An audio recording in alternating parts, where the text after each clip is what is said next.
Okay, we are going live and we are recording. Hi, Mayor Foster. Sorry I didn't say hi to you yet. Good to Hi, see Jim. you. Nice to see you all. So Carolyn's here, Michael's here, I'm here, John's here. That's the committee. So I guess we can go ahead and start. I know Lenny's not coming and Renata's not coming. We're expecting Joan. Why are they terminated? Say again, Rick? Or, Rick just forgot to mute. He's muted now. oh, got it. Okay, thank you. Okay, so Carolyn, are you back and ready to go, or do you need another minute?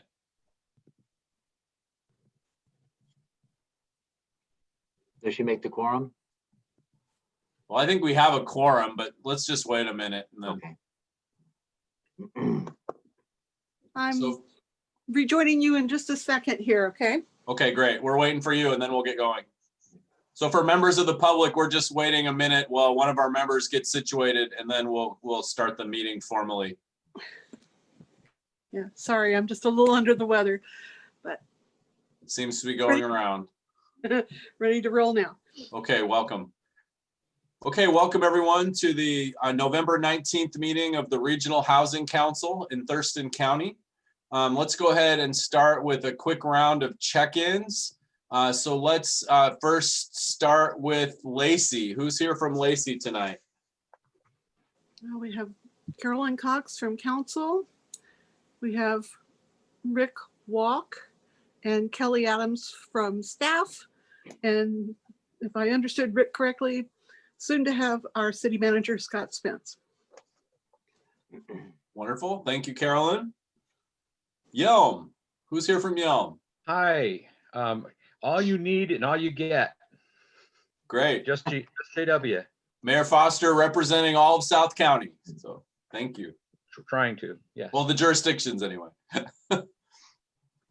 And Tumwater.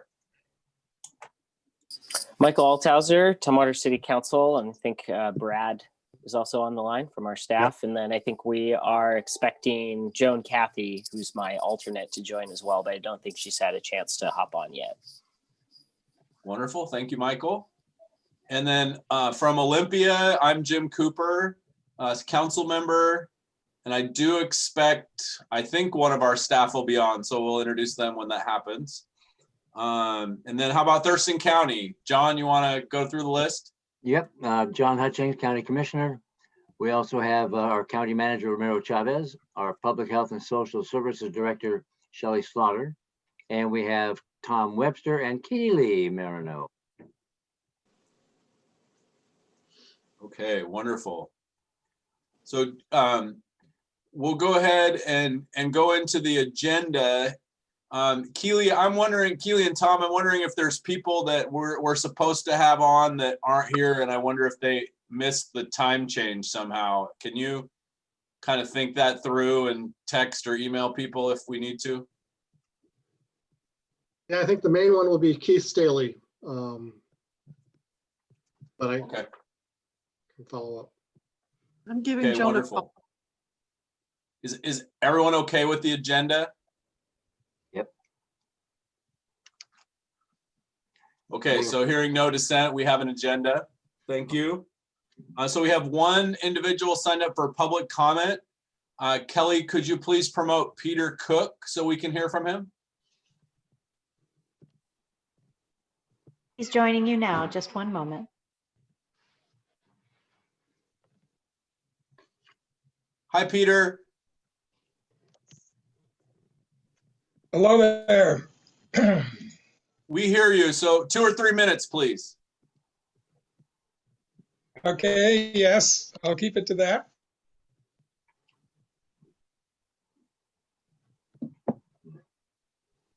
I'm Peter Cook. I represent, and I see behind you, Jim, you have the Westminster Hope Village in your background. We started out, we're an association of faith communities that started out in 2018, and Westminster Presbyterian is one of our members, and we had quite a bit to do with establishing that first tiny house community and working with the city pretty closely in order to make that happen. And we are currently now working actually with First Christian on their New Hope community. We have a team building the 6th house down there as we speak. And we've been helping them develop their whole build process and finance their houses. And we see ourselves as a resource for both faith committees and for city staff in terms of promoting the concept and communities, villages on faith community property. We were thrown off our game by COVID. We had planned to have a workshop on this subject earlier this year, but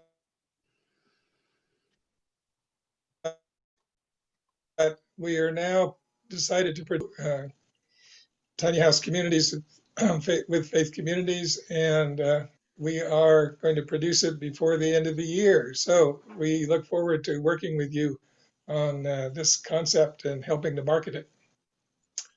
That's all from me. Great, thank you, Peter.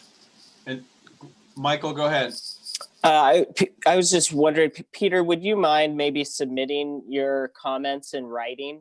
I don't know if anybody else had difficulty sort of hearing a few things and some bits and pieces in there, but if you could submit that, your testimony in writing, just so that we have a full record and can review that. Because I was really interested in, right when my ears perked up, you sort of cut out a little bit there. So I'd really like to sort of get that if that's possible.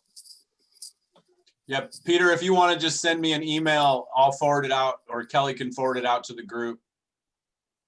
And Peter did email with Kelly already this week, and I forwarded that to a few staff.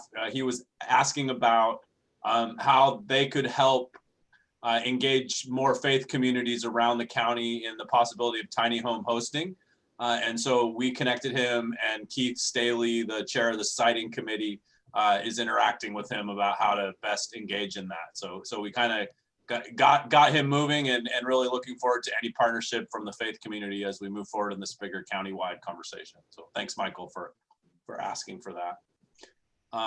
Any other comments on that testimony, Carolyn? Well, likewise, I've had a conversation just today with Peter about this very topic. And Peter, since we talked, it's kind of occurred to a couple of us that perhaps the meeting would be better received from the Lacey faith community if you all do the outreach and set up the meeting, but invite the city to come, because we don't want to be the ones dictating to the faith community, and nor do we have the tools, to actually do that, the tools or the staff. But it's mainly, we've had the experience of several of these meetings and just not really getting traction. So can we talk later about what that might look like?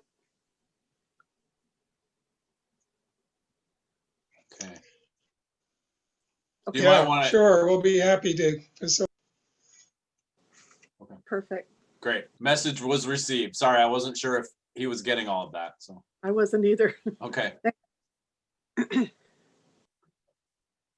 Okay, any other comments on Peter's comments?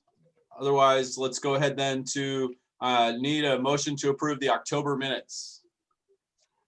Mr. Chair, I move to approve the October minutes of the RHC. Hi, this is Carolyn. I'll second. A motion and a second with an enthusiastic third by someone's dog. Is there any discussion? All in favor, say aye. Aye. Aye. Aye. Opposed? Motion carries. Thank you very much. Okay, so that takes us to the status of the interlocal agreement. So we're going to go to Tom with a quick update. Yeah, and unfortunately, I don't have much of an update. I have reached out to Mayor Shaw and Rainier yesterday to check on the status of Rainier's approval of the ILA, and I have not heard back from him.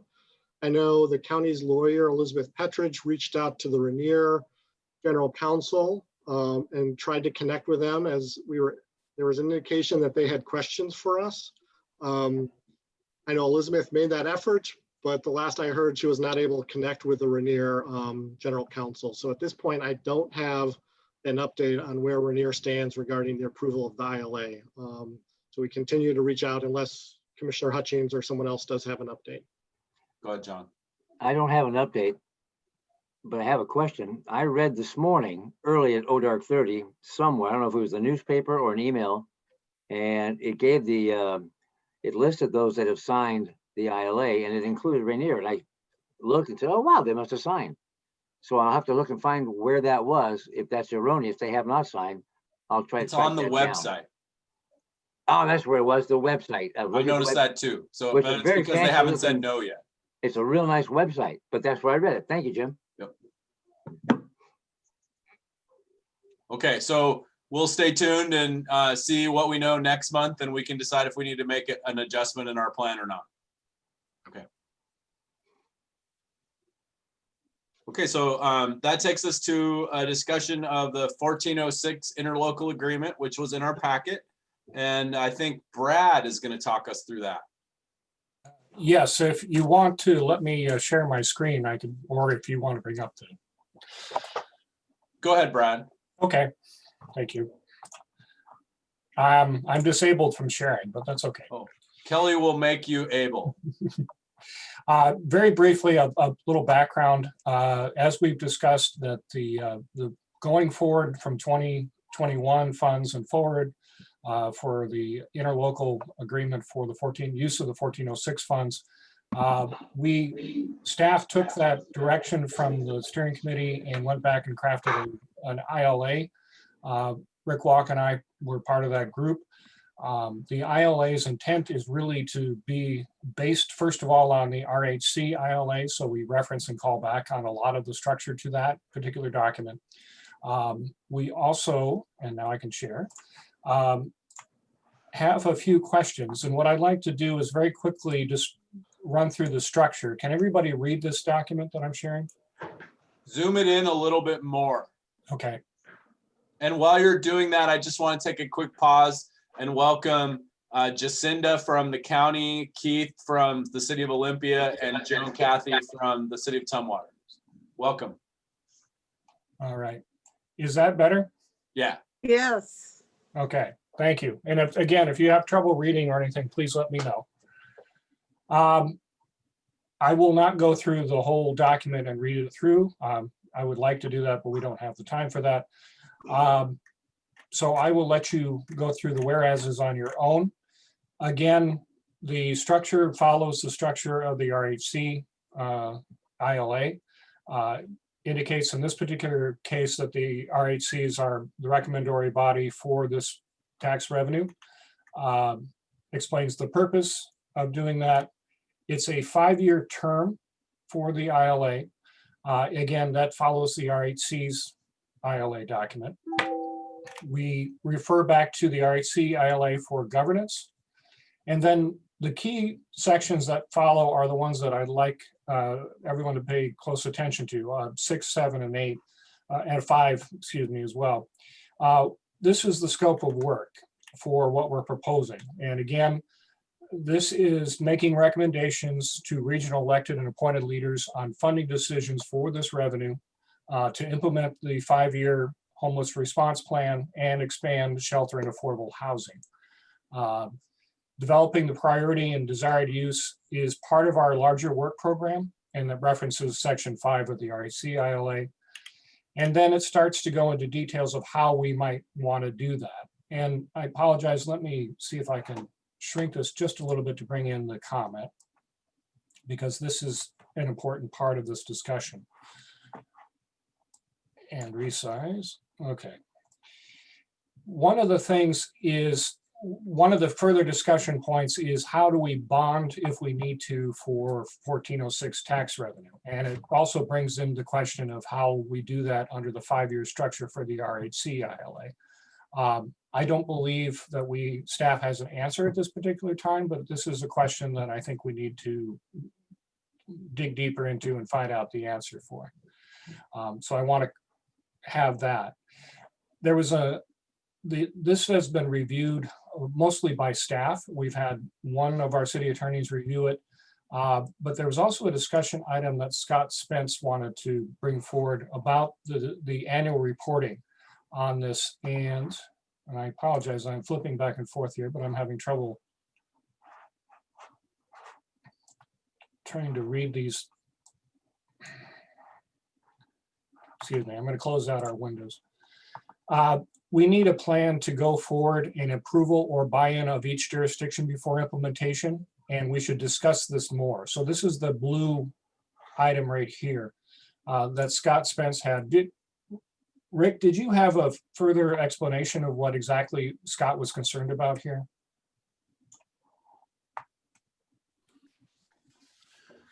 Yeah, the basically as the years go on and trying to figure out how we pool these funds and use them to implement the 5-year county plan, there needs to be strong reporting back to the home councils to make sure that there's continual support from the home councils on those funds. And I think as part of it is trying to address some of those concerns. Well, if the funds are being held up for a project, but they can't be used right away, or vice versa, but there's got to be that annual reporting and conversation with all the jurisdictions. And that's where that annual reporting on the work program and funding decisions comes into play. Okay.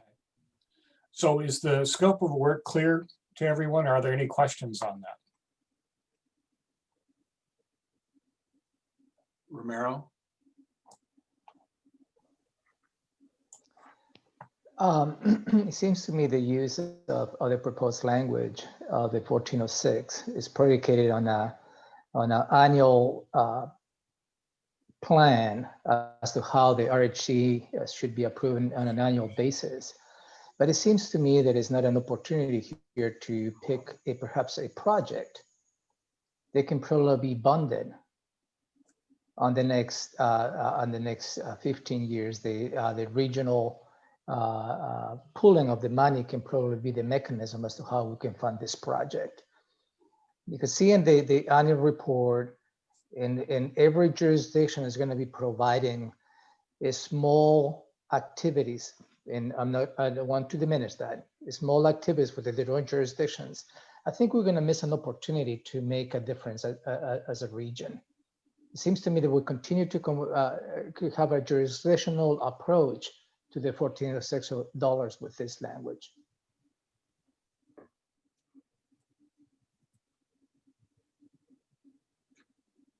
So I guess kind of within that is this discussion of bonding. So let's maybe talk about that for a minute. I guess, and then also a question, is there any reporting back to the state required on 1406? I believe there is, yes. Okay, so we would meet that obligation as well. Yes. But yeah, I think, my sense is that this is like a great operating pot, but it's not a lot of money when you start doing debt service. So Keith? Yeah, I agree, Councilmember Cooper, that we're going to need these sorts of flexible dollars for operating expenses. When you look at like the 2828 Martin project that we're in the process of closing on with the Low Income Housing Institute, the city put in $1 million of that out of our home fund, but it's a $20 million project. So they were able to take our $1 million investment plus the $1 million worth of land that we put into that project and use that to generate Housing Finance Commission and tax credit dollars for that project, and ultimately create a $20 million project with that. If we were using home fund dollars directly in bonding those, or if we were using 1406 dollars in bonding those, we'd essentially have one project and we would be done. It would be literally one and done. So now we have a second project, of course, with Family Support Center over on the west side of town, and they're doing that exact same financing process. They're using our $1 million from the home fund to leverage the investment from and be competitive in that process of the Housing Finance Commission and the tax credits. So, although 1406 hours can be bonded, and I understand that King County has or is doing that, I think that our revenue stream is pretty small there and can be used to support projects from an operational perspective, which is always a challenge. Yeah, and that's part of that conversation I think that the council needs to have and to get buy-in from all the jurisdictions, because this is a valuable source of funds because they have very limited restrictions, and trying to identify building that system or operating that system. That is the piece that's the big discussion or debate with the Housing Council, how best to leverage those funds. I agree that bonding creates its own challenges, not only from a timing standpoint, but also the debt service. But if you have around $800,000 a year pooled, that can create a opportunity to buy property to, or buy existing buildings, those type of things that can add capacity to our system. So those are the kind of things that we got to kind of figure out and work in context of the 5-year response plan. Well, and so I guess the question now is, we don't need to determine now if we use this language, right? Because it gives us the flexibility to have a more full conversation. Correct. Okay. Correct. But that's kind of the point behind Scott's comments and we're looking at is these are the type of things we have that annual reporting and work plan, and how do we best utilize those funds going forward? Yeah. It's the unspoken part of the ILA is what we're going to be, when we make a commitment to a project, what does that mean? As in, we're going to use the $1,406 for this project. It may be something that takes 3 years to do, but what will the RAC do to say that, yes, we voted on this and committed to it? Does it lock it, or whatever we need to do? Right. Carolyn? It strikes me that we need to try to find a balance here between using the money for immediate needs, but being able to also stockpile the money and collectively use it for a bigger project, and even think pretty long range of needs. And so I just wanted to kind of tuck that behind people's ears as we continue this conversation, because I think both are important. Yeah. John? And that makes sense, Carolyn, what you said. However, is when it comes to stockpiling or putting money aside and saving it, I'm not sure what the restrictions are for how much money can be set aside before it has to be expended. That's just something that has to be looked at to make sure we're going to still be well within the law. I don't think there are any restrictions, but I think that there's certainly political implications where if, AWC or whoever is going back to the legislature to say, hey, we really like 1406, we're doing some really cool stuff, but we want you to increase how much of the sales tax we can retain so that we can, supplement our efforts. That the first question in response to that is going to be, all right, well, what have you spent it on so far? So if we're just kind of hoarding dollars, then I'd be a teeny bit concerned about the message that sends to the legislature. Like if we make really good use of these things, and I think that sort of conveys the immediacy of the problem, as well as, some of the reason for maybe them to give us more money to try to address these issues with. Well, that's an important part, as well as though we can't make a profit or show a profit. So we have to make sure that we have that legally set aside. One of the things that the RHC can consider is in January, we're likely to start running out of eviction prevention dollars. Our ERAP program is likely to run out of money, and I suspect there's going to still be people that need rental support going forward. So using these funds in the short term to help supplement our eviction prevention efforts might be a wise investment on the short term. And then, of course, looking longer term towards supporting specific projects when they come online. But I think in January, we're gonna still have eviction prevention work to do.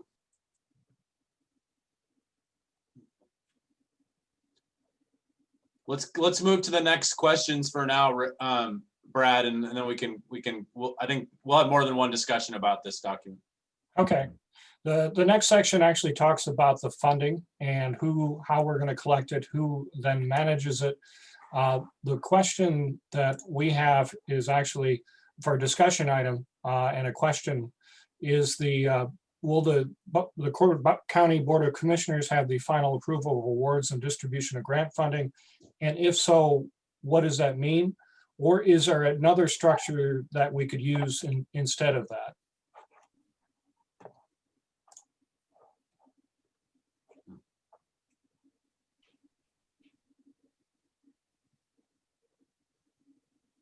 Yeah, because whoever holds the funds takes on the obligation, right? Mhm. The liability. And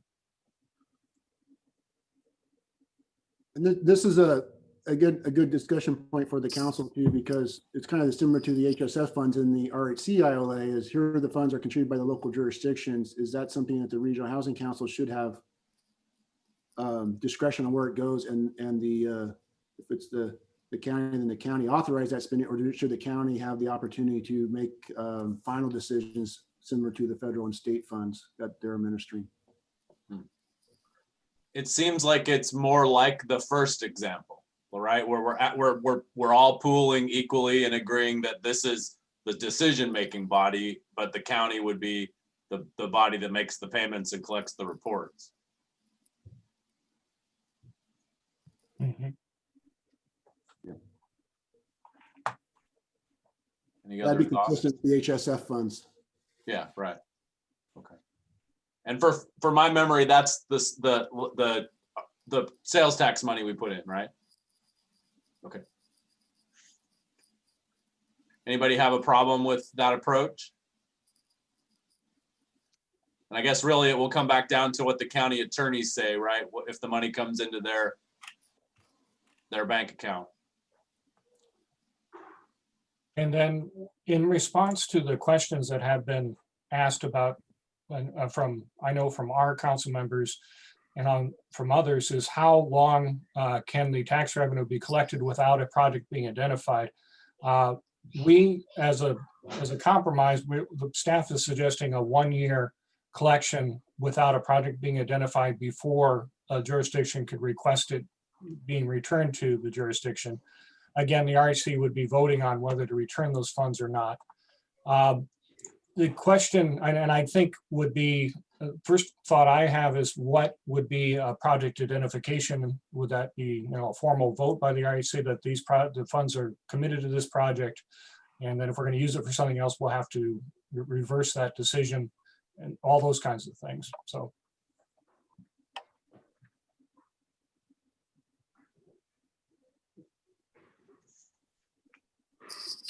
I'll speak to this a teeny bit, just because I think this is kind of coming from our neck of the woods with some of our council members. I think that the concern, which I've sort of stated things along this line before, is that some of our members just don't want the funds to sit around for too long because we want them to get out into the community quickly. So this was an attempt to sort of thread that needle to try to appease that concern, while also building in some substantial sideboards, especially the vote for RHC to return those funds. Like if that is the case, then that would sort of symbolize that there hasn't been kind of a regional consensus on a big project to do. So this is kind of our way to try to walk that line. But I'm interested in hearing if folks have concerns about this or anything. So when I read it, I kind of go back to the comments Romero made and about a project, and the comments that Carolyn made about sort of short-term and long-term. I almost wonder if we should be doing like a 3-year plan or a 5-year plan like we would with federal money, and then an annual action plan that gets specific, so that we kind of know a little bit about what we're thinking going into the out years, rather than taking it up cold each year. Does that make sense? Because if you look at a 3-year chunk, you can then think about, this much for emergency eviction prevention and this much goes into building housing and site development and operations. Right. I guess you could define project differently, because if you're doing, right, like the concern that I've heard is like, well, we want the money to be spent on things that are helpful. So that doesn't necessarily mean that folks on our end were concerned about spending it on programmatic elements or operating like you were talking about earlier. So what if we play with the language on like, if, so it's not necessarily just a project being identified, but if like the funds sit stagnant for 12 months or something, like if we're not spending any of the money, then I think that's the concern. But if we're doing things, then, I see the concern is more alleviated. But Brad, I know you've had conversations with Pete too. So if I'm sort of misconstruing some of those things that have been raised, please feel free to. No, I think you've characterized those properly. I'm wondering if we change it to without a project or action identified or similar language. That sounds good. Carolyn? Yeah, because an action would compose like a plan that you're talking about. Like, I think that would fall under that. Yeah. Just a quick question of your committee there. Did you all consider a proportional thing? Like we set aside X% for emergency needs and rental assistance, whatever it may be, and then X% goes into savings for a larger regional project? Our committee consisted of a couple people, and I have to admit, no, we didn't go into the details of how the funds might be spent. It was more of a structure guiding how the funds would be spent, if that makes sense. We didn't make a policy decision to say it will go 50% towards rental and 50% towards something else. I like the idea, Carolyn. I wouldn't write it in the ILA though. I'd do it as the action plan for the funding for some time period. Yeah. Yeah. And that could be articulated in a work plan or the project plan, that 3-year plan, and how you can disperse that money for that short-term and long-term needs. But we didn't get that far, that conversation, trying to get the draft ILA together for you guys to consider. Okay. Alrighty. Yeah, but I think that action plan could be very short, even for a 3-year plan. It could be exactly, hey, we want to do a third for all these things or whatever. Right.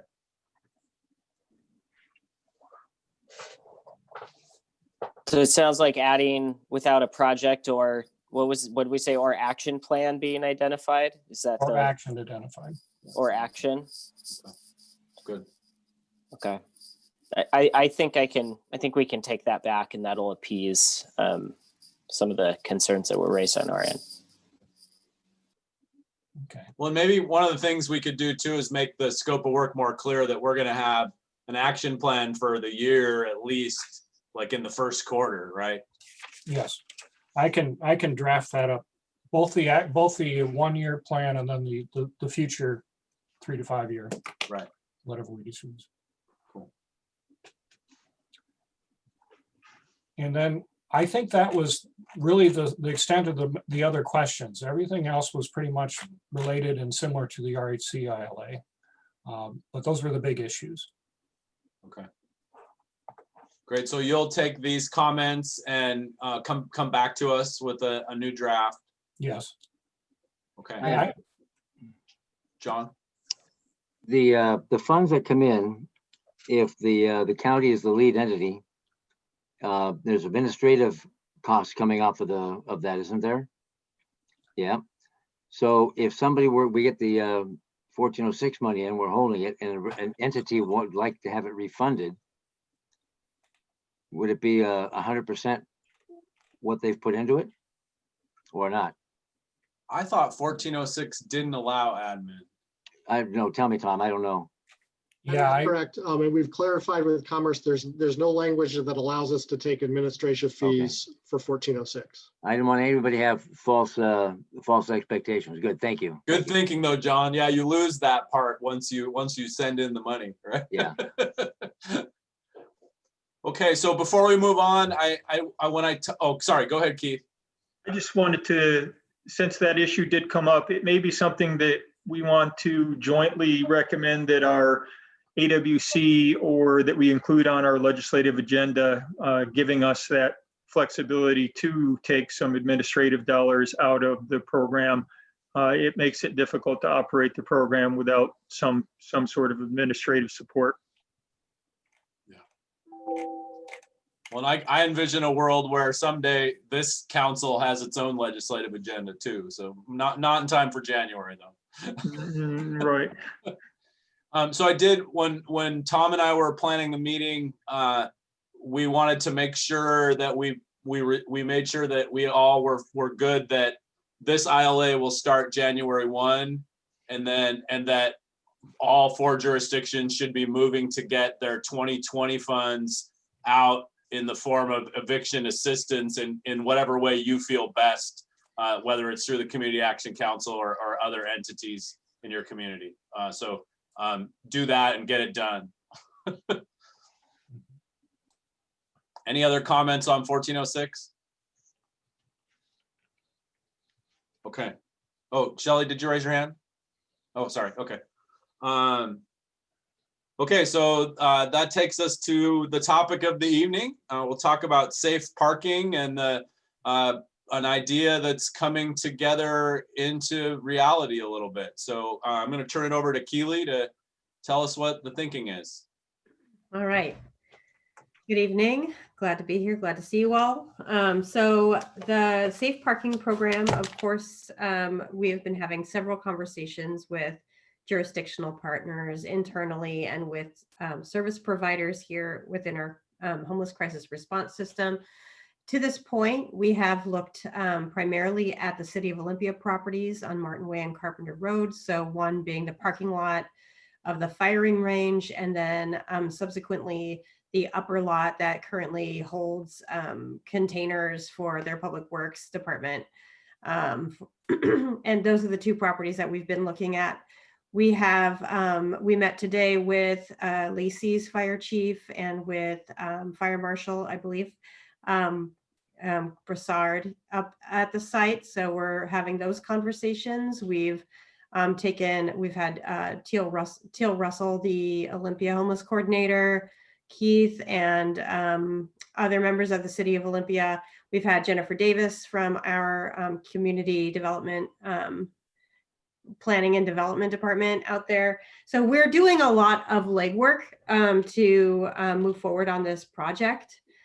We have conversations ongoing with some service providers around operations. At this point, we are looking to find and contract with a service provider that can provide 24/7 supervision of this property. And we're not getting too far into the weeds around operating it, but are working out the details on what that might look like and working on that budget. We're also talking with another agency around outreach efforts and potential self-governance efforts that are actually currently happening with individuals that are parked along Ensign Road. The number of vehicles that can be accommodated on this site greatly depends on whether we can use both of the City of Olympia's properties that are adjacent to each other.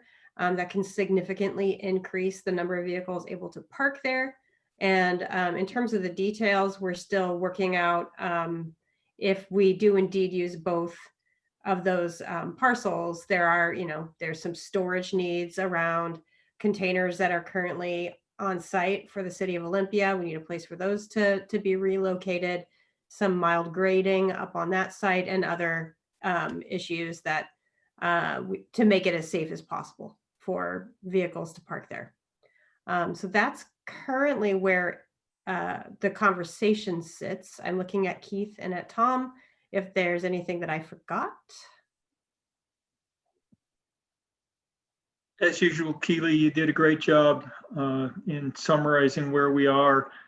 It's a difficult site for a number of reasons. There isn't sewer service available at the property right now. So, obviously we're going to need to use portable restrooms. There isn't electricity at the upper site. So, assumably we want to have some sort of power supply up there to at least provide security lighting. So there would be some work, and there's obviously some workarounds that we can deal with on a short-term basis, but on a longer-term basis, there's a bit of a construction project, and we really haven't started the engineering and planning necessary for that work. I guess the one other thing I would add in regards to the proposals, while the county's $530,000 is a lot of money, and it's really generous and well-timed, 24/7 operations there would likely exceed that cost without including portable restrooms and garbage service and electric, and if there's any sort of security or fencing or anything like that. So we're still putting this project together and scoping the project. We'll definitely have more for you at our next meeting, but we may have to ask for more participation from the jurisdictions in order to make it work. Initially we were just looking at one of the sites, but with just one of the sites, it really is not very cost effective. You're looking at maybe 20 RVs at the most, or 20 cars parked there at the most, and we want to provide service to at least 40, probably about 40, not more than, not less than, and that starts to make it a little bit more cost effective as well. So there you go. And then the piece I'll just add in terms of funding, in terms of the county funding, that $530,000 that was identified, that's a mix of funding sources, including the county's CDBG funding of COVID, emergency solutions grant, some emergency housing grant, as well as some of the 2163 emergency fund. So all of those pots of money have different rules and eligibility. The ESG can be used for an outreach component. So we're trying to mold all those pieces together. Did want to highlight some of that. The 2163 emergency fund is also appropriate for this body to weigh in on the use of those funds for this purpose as well. So we've kind of cobbled together those different sources to come up with that $530,000 that we've identified. So, and what Tom and I talked about is once we see a kind of a concrete plan, we can have the RHC, make it a formal recommendation to the commission. So I guess, Keith, is there any update on sort of the urgency and the EMS factor on Ensign Road? Given the that situation remains very much the same. I will say that Just Housing has definitely enhanced or extended their outreach there, and it has been more orderly and a bit quieter, if you will, but it still presents challenges for our EMS vehicles. There still are some environmental issues there. There's still a lot of trash and debris, and there's still more people there than should be in one location in an unsheltered situation living on a roadside. We're continuing to have conversations with Just Housing, and they are very much providing outreach and connection to that community. So when it comes time, when we have a project proposal and are able to put that into motion, we'll have the relationships there that'll allow us to do that, hopefully in a trauma-informed and low impact way. Any other questions or comments on safe parking?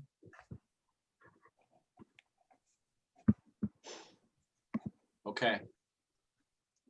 So that takes us to the technical team report outs, and we'll go to Keith again for citing.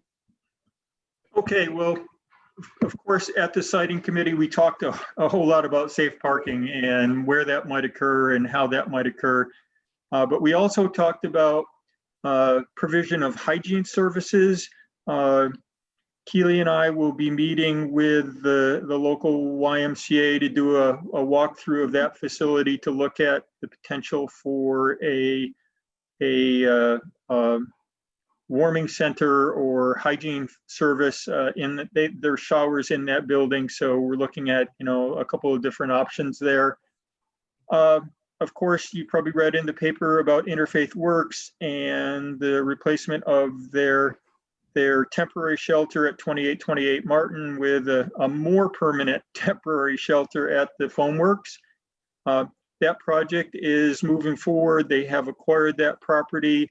They're in for site plan review and starting down the permitting process. And in the meantime, they've relocated their shelter guests to the First United Methodist Church over on Legion near downtown.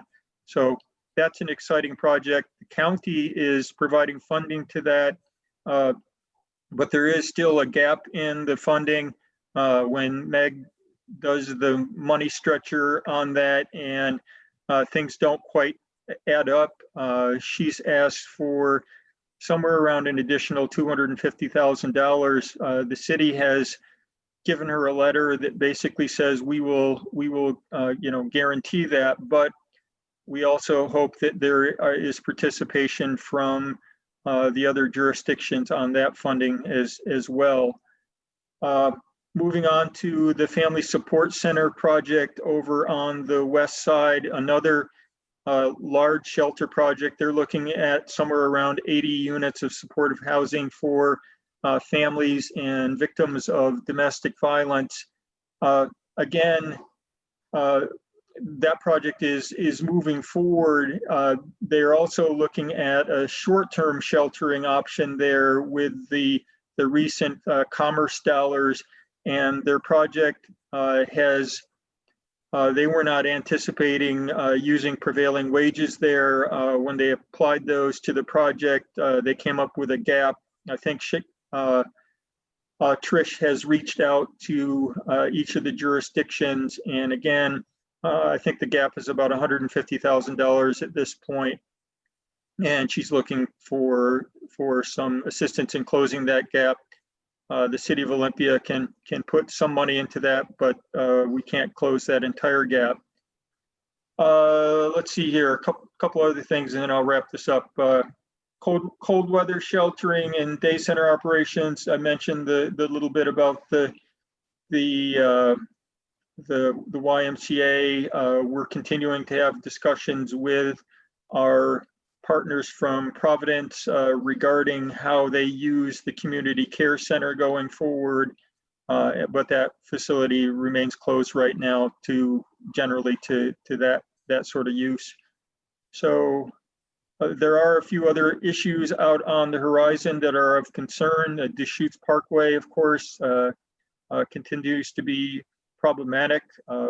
There's just ongoing challenges with that area, and of course the folks along Ensign Road. So that is about it. Each of the jurisdictions continues to evaluate potential locations, and we'll hopefully be coming back to you soon with some recommendations about potential projects. Happy to answer questions, and I know that Keely, Tom, Rick, and Brad can also participate in that as well. Questions or comments on siting? Keely? I just wanted you to know, I know that Councilmember Althauser had asked for kind of a running capacity on what is happening in our shelters. And we do have that via a Google Doc, and I'm happy to send that link.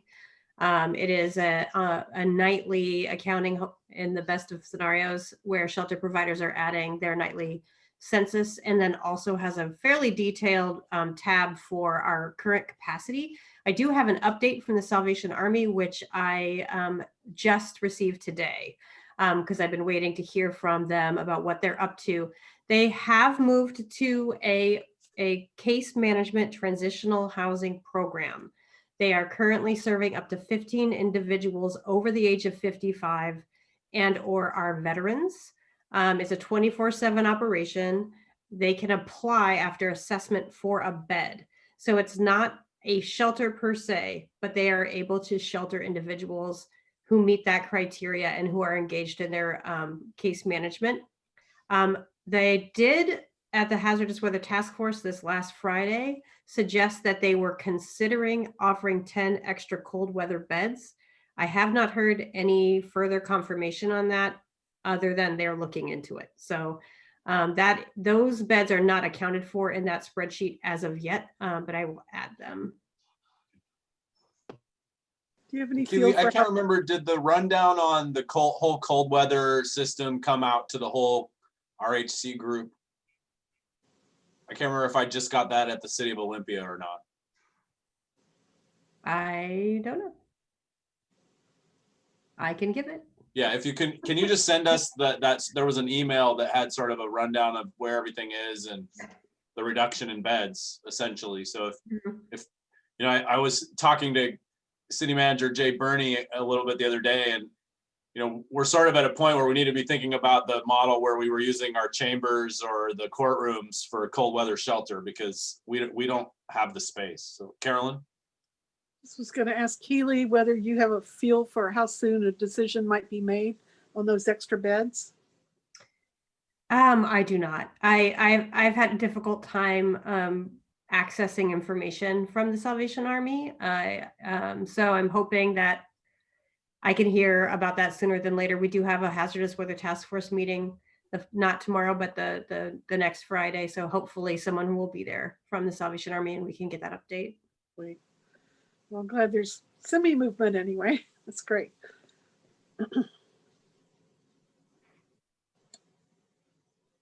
Okay.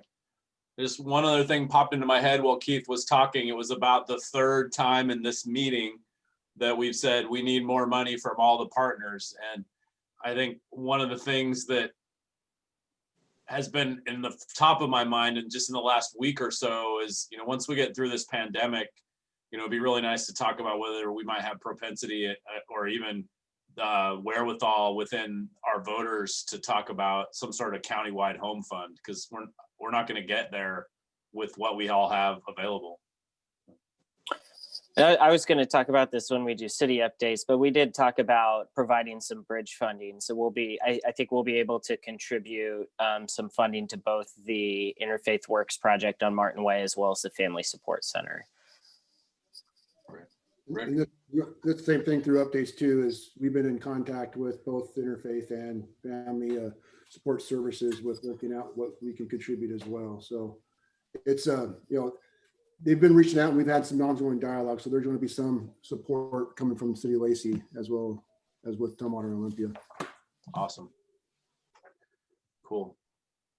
Thanks everyone for, I know it's the wildest budget season I've ever been a part of. So I know it's a stretch to get that little bit out for these kinds of projects. So thanks for all that work.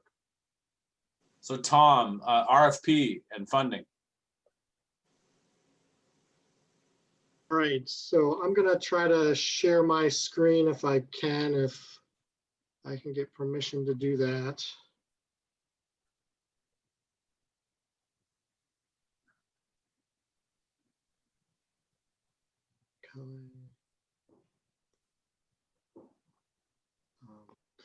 This should happen in 1 second. All right, thank you.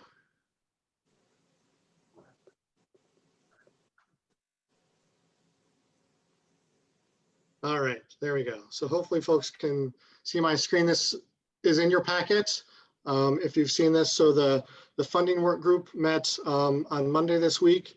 And what we spent a lot of time doing was looking at a calendar for the coming year.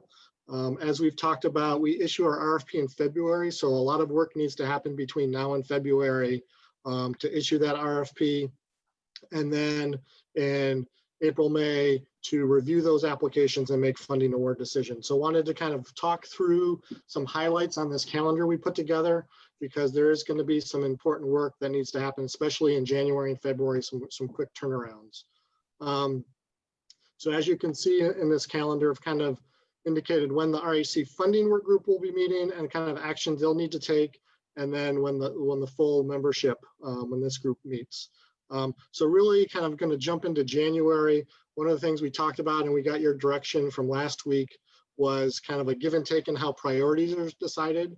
So we've reached out to the Housing Action Team and their sub-teams and asked them to provide us with their funding priorities for the new year. So we've sent them questions, and we anticipate the January 15th is highlighted there because we're still finalizing the date of that meeting. It's going to be later after the HAT meets on January 13th. So we're trying to find a date between the 13th of January and the 21st of January where the funding work group will meet with the Housing Action Team to get their input on what they see as the priorities for the coming year. That includes their funding priorities as well as the pipeline priorities. And if that's a term that's not familiar to folks, for our capital projects, we've identified capital projects over the next 3 years that we look to fund. So that's, the pipeline is more the capital side. So that would bring us coming to this group at the January 21st meeting with a presentation on that priority discussion and to get your input on what priorities should be for the RFP. So this is our, once again, to remind folks, we're looking at our 2163 document recording bead funding, our consolidated homeless grant, and all our federal and state and local funds that we put out. So we'll be looking to get the input of this group in January, reactions to those priorities that we hear. In February, the funding work group will work to finalize, take your input from this group as well as the HAT, finalize recommendations around funding for the homeless services, the human services fund, those local sales tax dollars, 1406 as appropriate, as well as the capital pipeline, finalizing scoring and criteria, and finalizing the funding amounts for each of those RFPs, and then presenting that to this full group for your final approval on the February 18th meeting. We will be looking to release our RFP on February 26th. So we're hopeful that there's not going to be wholesale changes from the February 18th meeting. If there's minor adjustments, that's fine, but hopefully we get enough input and have enough conversation between January and February 8th that we're pretty close to final when we come to you on the 18th to get your final approval, because we do need to get that RFP out the 26th of February. In March, we hold a bidders conference. We'll be working to finalize in March also the review process, training of the review teams. So we'll be reviewing applications. Applications come back. April 2nd is when applications will be due. And then most of the month of April is the reviewers are scoring those applications. In May, the funding work group will take those, the recommendations from the funding work group, from the scorers, excuse me, compile those and bring to you at your May 20th meeting a recommendation of funding awards and amounts for your review and approval. At that point, we'll be taking that to the Board of County Commissioners for final approval and authorization so we can start writing contracts in June. So that's a high level kind of overview of the calendar that we've put together. But as you can see, there's a lot of work that happens kind of in January and February to pull all these pieces together so that we can get that RFP out on the street for our applicants. So I will stop there and see if there's any questions or comments. And then we had several, Councilmember Kathy was on that meeting, and we had Councilmember Rollins was also attended the funding work group. Mayor Foster also attended part of that as well. I don't know if I'm forgetting anyone. Carrie was also there. Ratwin. Craig Letman. Yeah, we had and staff and Brad. Yes, he was there. Thanks, John. Yeah, so I did talk to Tom a little bit about whether we have to make a 1406 decision before we put out an RFP as a group, and he felt like it was okay to include it in the RFP even if we weren't done with our thinking totally, if we're still working on the ILA, we can still include it in the RFP because we're not making any awards by doing that. And that's true. So I don't think the ILA needs to be finalized, but we need to have at least a sense of the direction we want to go. If we want to use that for operating, a portion for operating, a portion for rental assistance, maybe a portion for capital. So we'll need a sense of a general direction for use of those funds, but I don't think the ILA needs to be finalized, but we'll need some broad guidelines of where the group would like to go with those funding. Okay. So maybe can you and the committee work on putting that on the January full RHC agenda? Yes. Okay.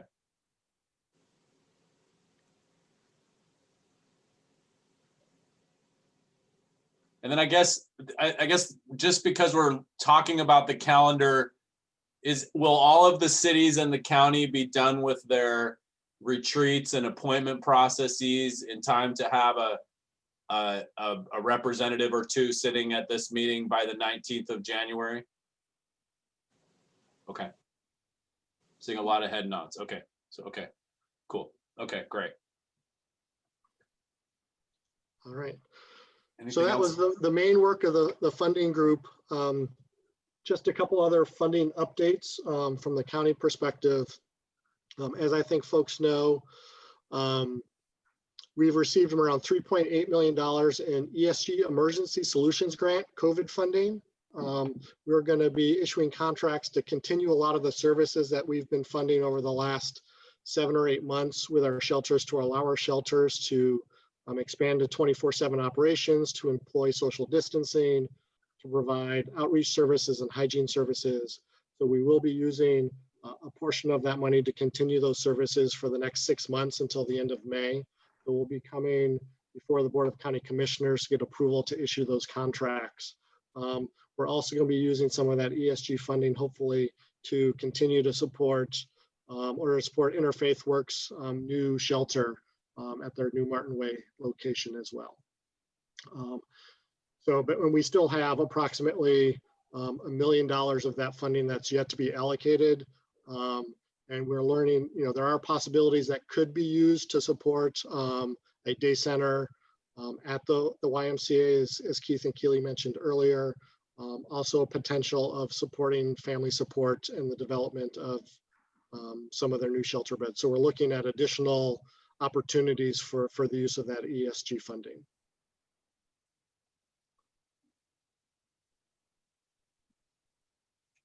Great. And that's all I have for the funding work group, unless there's any questions. Any questions for Tom?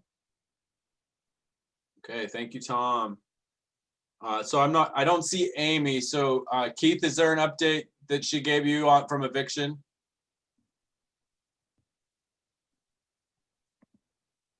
No. And I was at the meeting and really all we talked about was 1406. So I think that's probably why. Yeah. So. Sorry about that. Okay, no worries. So the policy committee, so relationships, Tom. All right. So I'm not going to share my screen. Cancel that. So the relationship group has had a couple meetings since we last talked, and we are moving forward, had some good conversations around roles and responsibilities, especially focused on the role of the Regional Housing Council in relation to the HAT, the Housing Action Team, the various HAT sub-teams, and all the other teams and groups related to the homeless crisis response system. So we have put together a draft document that outlines some high-level roles and responsibilities, as well as kind of principles of implementation. So what I'm going to be doing is sending this out to you shortly after this meeting for your review and comment. So hope that you'll take the time to read that document, and then looking in December to have a further discussion with you to get your comments on that document. We're also going to be providing this document to the Housing Action Team and out to providers to get their feedback on these draft roles and responsibilities. So hoping to get feedback from folks in December, continue to refine those in January, and bring them back to you maybe in January or February, hopefully a near final document for your approval. We do see this as something that's a working document that will constantly be updated and not finalized, but looking to get your input. So a couple of high level things just to share for you is we've broken kind of roles and responsibilities into 4 areas for coordination. One of them is around funding. So talking about how the RHC relates to providers and other stakeholders around funding decisions. The second area is around the 5-year homeless crisis response plan. So what are the roles and responsibilities of who's implementing, overseeing, monitoring, tracking activities under the crisis response plan. The third area is around policies. Who's making policies, providing input on policies, and those types of things. And then the fourth area is around education and advocacy.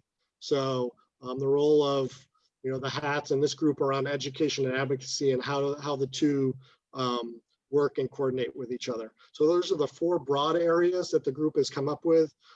We initially started off because it varies depending on what you're talking about. So we had to break it into those 4 groups. And then trying to come up with some broad implementation principles that really promote an era of feeling of cooperation and coordination between the providers and this body, and how we connect and share information. Also connecting providers to the technical teams where appropriate to get their input as subject matter experts. So that's a high level overview of that document and what that group has been working on. So I just asked, kind of look for an email this week with that document and ask you to review that so that we can have a more robust discussion and get your input at the December meeting. But happy to have any further discussion or answer questions at this point.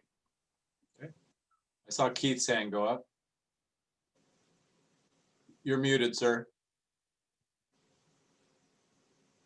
Which is now the most commonly said phrase, I think. Indeed. I just checked my notes, and of course, Amy Buckler had sent me notes, and I had said that I was going to provide them to you. So if you like, I can go through the eviction prevention work group very quickly. Okay, let me just see if there's anything on Tom's last report. Any questions for Tom on the stakeholders? Okay. Okay, go ahead, Keith. Sure, thank you. The committee met, and given where the pandemic, eviction prevention remains a priority for the communities after December, I think we all recognize that. The Community Action Council is on track to use their funds by November 25th. I'll look to Tom to confirm that, and that the state is looking to see if more CARES Act funding is needed and available for the ERAP program. CAC calculates that somewhere around 800,000 to $1 million of additional funding for the program could be funded through the rest of the year. So stay tuned on that. They're continuing to push dollars out the door. I think Tom said the other day that they've changed the criteria to move even more dollars out the door and more quickly. And Tom, if you could just provide a quick overview of those changes, that might be helpful. Yeah, and so and a couple updates on that have just happened in the last couple of days. The county provided a substantial amount, around $1.6 million in our CARE CRF money to CAC for additional rental assistance. And so we've done some backroom financial kind of shifting. So we've shifted some of the money that originally was billed to ERAP to the CARE CRF, freeing up additional ERAP money that CAC will be able to spend through the month of December. Commerce has allowed us to kind of expand the criteria under the ERAP program. So we can now provide up to 6 months of rental assistance. Previously, it was only 3 months. However, we can only provide up to 1 month of future rent. So we can pay up to 5 months of back rent and 1 month of future rent. We've been able to increase the income eligibility target up to 80% of area median income. Previously, it was 50%, so we're able to go up to 80%. We're also able to serve folks more than one time. So if someone came in September and received assistance, we're able to provide assistance for a second time. So with all those additional criteria, we've updated flyers on the county website with this new information, putting out ads and marketing those updates. We're confident and hopeful that CAC is going full speed ahead and will be able to spend those freed up ERAP dollars through December. Great. Thanks, Tom. Questions on ERAP? Joan. I wanted to ask Tom, so the 5 months of back rent, is this money that has to be spent by the end of the year, or could that be some relief after the first of the year? So this money needs to be spent. The program, ERAP does end on December 31st. So the program does allow, you can pay for 1 month. That forward month rent can be January rent if it's paid in December. So you can pay that one forward month, but it's not going to be able to pay for any rent past January. Oh, so none of the back rent. But it can after pay for back January. rent. Yeah, so it can pay for, any back rent that has not been paid back to March of 2020. Okay, thank you. So if you know anyone in Congress, we need more money. And an extension so we can have longer past December 31st. Right. Uh, And I'm at work. I have maybe 4 or 5 communities working in Oregon with congressional delegation, and they've made formal requests to try and get all of those timelines extended. So it's just a matter of some stuff getting done, I think. Romero? Yeah, and in fact, this afternoon, the Washington State Association of Counties approved the federal legislative agenda, which includes specifically COVID relief funding. One is extending the deadline of the current CRF funding, as well as a new package. So that will be sent to the federal delegation here next week.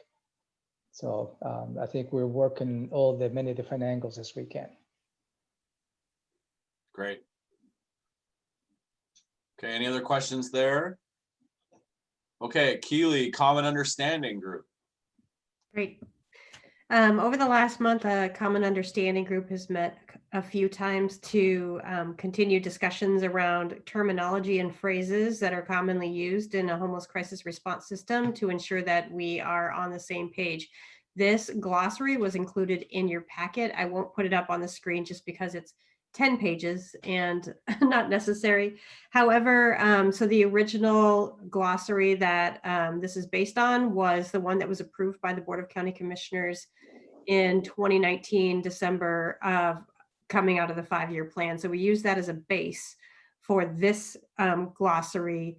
We've added other additional terms around affordability, around certain acronyms. We've discussed things such as what are camp sweeps, what are camp cleanups, and a number of other items. And we anticipate that this list of terminology will continue to grow and change.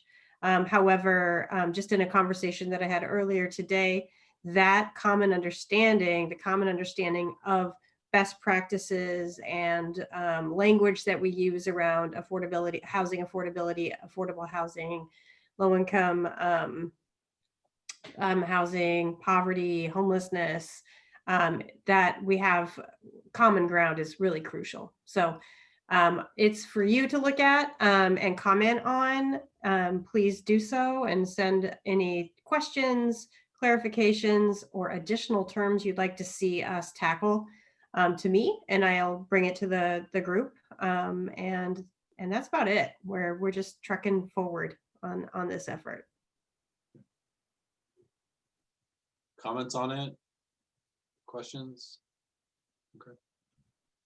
So Keely, I just wondered about maybe making a, putting all the terms on a front page with like a clickable website, maybe that takes you down, just because it's a lot. Well, Yeah, I said something, I think the other day when we were making the agenda, it'd be cool to have the glossary on the back of our agenda, but I don't want that thick of an agenda. So. Yeah, absolutely. It'll be on the website. Cool. Mm-hmm. Great. Any other comments on Common Understanding? Well, I just invite folks to, once Keely gets that up on the website, that's a great thing to share, and talk about those terms with your colleagues and make sure that we're all on the same page. Great. Okay, so we have that's our work groups. We don't have any more public comment, so let's just, under good of the order, if we had a few updates around funding from Lacey and Tumwater, but are there any other good of the order kind of updates? Keith. Yes, I got a call from Angela Mackey earlier in the week. She's not able to be here this evening. She's dealing with a family emergency, but she asked me to remind the committee about the community solutions work that Providence has started. And Community Solutions is a consulting firm that specifically deals with homelessness and housing issues. They would like to talk to committee members and communities about how they can help us do this work. We had an initial meeting, Councilmember Cooper and a few others of us with them. It seems like there's an opportunity there for that resource to help us, probably in at least from my perspective, in helping us understand what the data is available and how it can be fine-tuned, maybe looking at some processes and helping us map those. But they are interested in talking with you all to see what your impressions are of how they might help, and to also, of course, explain, in more detail what it is they do. So Angela asked that I bring that up and that you can reach out to me via email and let me know if you're interested, or to her directly, and I can provide you her contact as well. Happy to respond to any questions. I'll just follow that up. I think it'd be really smart for each jurisdiction to do this with Providence and Community Solutions. They have some really great outcomes when they start zeroing in on the data points and making, putting services in place around the exact data. So it's not I don't think there's a gold nugget there, but it's definitely something that I think will help with the journey we're on as we move forward. And it's, clearly not something that the rest of us have the cash for right now. So it's a great opportunity from Providence. Any, did I see, Rick, was your hand up? Yeah, it was. I was just going to give a general update on what we're doing with the Genesis project. This is a project that the City Council has been working on with North Thurston Public Schools and one of our great partners, Homes First. As the North Thurston Public School has the highest rate of homeless students, so we're working with Home First to acquire a home to be used to house homeless students so that they can finish their high school career. So as we go through that process, we're going to be applying about our portion of the 2020 1406 funds, about $150,000, matched with the $200,000 Commerce grant. And then we're going to be looking at partnering with Community Youth Services with $55,000 to help them operate and manage the facility. So we'll have a spot for students every year to provide that assistance as they work through their school years. Cool. It's a great project. Any other good of the order items? Carolyn? Just most of you may be aware of this, but we've been working with WashDOT about the people who are camping currently on I-5, and we have basically gone in, notified the residents, of course, ahead of time, and cleaned out. And by cleaned out, I mean removed the garbage and other debris from that area, and then let people come back in safely. And there's an agreement going forward that we have about 31 people, is the census that we have on there, who are living in these encampments. And the agreement with each encampment is that you're it in your camp. And, we can't let other people in or it just explodes out of control.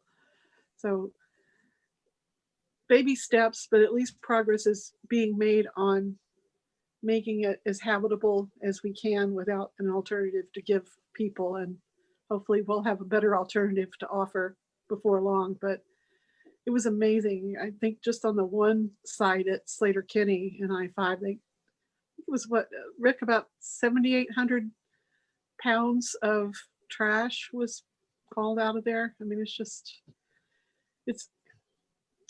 it's sad. Yeah. But that will be ongoing. And I think one thing that we can guarantee going forward, I think, is that with our outreach guy, Mitch, that there's steady communication and that there won't be any surprises there. That relationship building has gone really well. Good. Great update. Any other good of the order updates? Okay. I was going to ask Shelley, since we were done early, if she wanted to give us any advice about how we should be behaving over the holidays that are coming up in front of us. Don't travel, don't socialize, just stay home. Yeah, as all of you know, our COVID transmission rates in the community are just at record highs. And so we're really concerned about it. When we do see community transmission this high, it's much more likely that we will see positive cases in our houseless population. And we're really concerned about that catching fire and having a huge impact on our system. So we're monitoring that and continue to find new ways to try to prevent and address, and testing strategies and other things coming up. So just thanks everyone. Keep up the good work and be safe. Okay. On that note, anything else? Could I ask Shelley a question? Go ahead, Joan. How are we still doing in Thurston County with our elderly population in our care facilities? We've seen a lot of outbreaks in our long-term care facilities. I think we've had 12, many in the last week. We've had an increase in deaths, and most of those have been associated with long-term care facility outbreaks. And are we doing more testing, like more drive-in places or anything? We're trying to expand. Well, we are expanding our community-based testing, but with levels this high, it's difficult for us to meet the demands. I think many of you know or read in the paper that our Providence drive-through site that we fund and partner with them on has had to close the second that it opens, because the line of cars they open at 9, and by 9:05 they have cars that will be in them till 4 o'clock in the afternoon waiting to get tested. So we're trying to expand testing and make it as accessible as possible for those that need it most. But that's a real challenge. It's a problem right now. Yeah. Well, you're doing a good job, and I think the county's really stepped up here, and under your leadership for all this COVID stuff, it's been good. Well, I've heard lots of good things about it. Some of these stories about the long-term facilities are really sad, but we're doing the best we can. Shelley's awesome. Shelley's Anything awesome else? as all of our staff is. Thank you. Yeah. Tough times. Sure your friends are behaving. Okay, we're adjourned. Thank you, everyone. We'll see you next month. Thank you. Bye-bye. Bye, everyone. Happy Thanksgiving. Back at you.